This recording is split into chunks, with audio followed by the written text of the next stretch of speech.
Whatever you do for the least of my brothers and sisters, says Jesus, you do for me.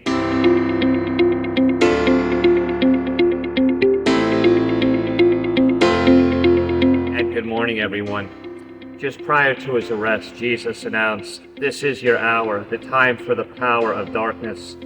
We recognize the power of this dark hour, wherever a life is tragically taken and people must mourn, wherever there is destruction too hard to recover from, where there is financial ruin, dreams shattered, hatred, racism, depression, despair, unimaginable sadness.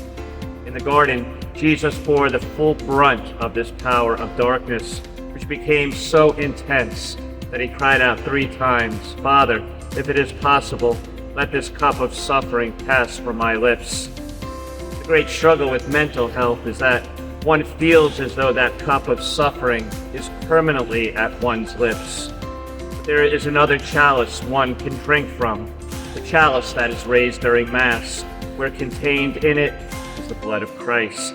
That same blood he bled in the garden and on the cross, which is now gathered into that chalice, into that host, but this time as a remedy for all that ails us, a medicine that will instill in us greater hope, greater strength, greater peace, and a greater healing. And while you are invited to join us this Thursday evening at 5:30 p.m., the feast day of Saint Dymphna, the patroness of mental health care awareness and concerns, for a special Mass, praying for those who struggle with mental illness and who tirelessly work in the mental health care profession. It is not enough to try and see the light at the end of the tunnel. We have to be the light in the tunnel, so that walking through the valley of the shadow of darkness, though we stumble and fall, we do so holding on to each other, falling with each other, getting up with each other. As a culture, we are not comfortable talking about mental illness. All too often we think of mental illness as a character flaw or as a weakness, a sign that something is deeply wrong with the person suffering. Maybe a good place to start is to acknowledge that people aren't mentally ill. People have a mental illness. Having a mental illness is like having cancer or leukemia or cystic fibrosis. How heartless would it be to say that person is cancer or that Jane is leukemia? One of the great corporal works of mercy is, "When I was sick, you visited or took care of me." Whatever you do for the least of my brothers and sisters, says Jesus, you do for me.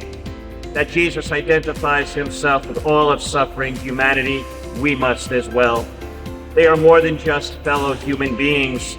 Along with us, they are brothers and sisters of Christ. We are family. So much so that we have the privilege, and yes, all the incredible responsibilities that go with it, to say, "Our Father." Thank you, all of you who tirelessly work in the mental health care field and who tirelessly promote the need for greater mental health care awareness. For the many who, because of your pain, have made it your heart's passion to help others to heal and not lose hope. And for the many who continue to mourn those lost to mental health-related deaths. As Jesus promises, you shall be comforted as you heroically comfort and encourage others. In addition to this Thursday's Mass, maintaining that momentum of hope that heals, this Saturday evening, we will have our Arise Holy Hour beginning at 7 p.m. Come experience as profound a peace and comfort as one can ever feel this side of heaven. Saint Dymphna, pray for us.